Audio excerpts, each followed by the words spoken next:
घाट में भैया भाई चित्रकूट के घाट में भाई वीर अब तुलसीदास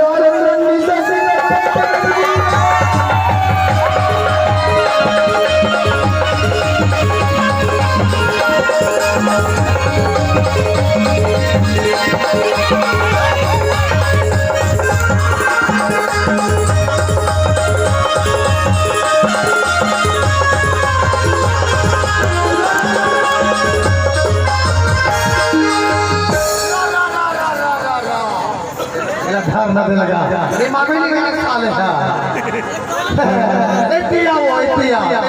अच्छा वाले अरे ससुरा वैसे वैसे बोल रहा को फेरे अरे ससुरा वैसे वैसे बोल रहा को फेरे और नाचा देखे बनाए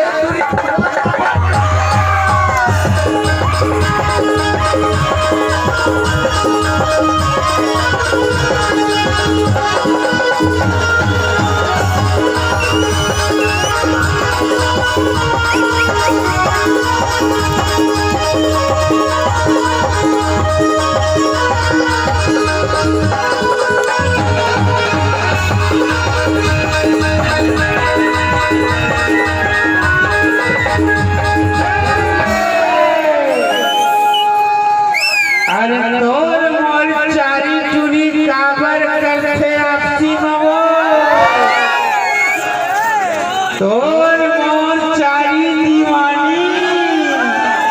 काबर करते आपसी मवो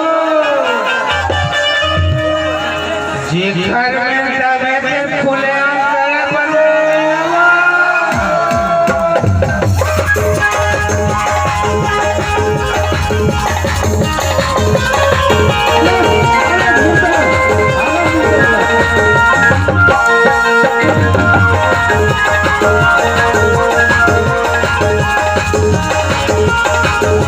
Thank you.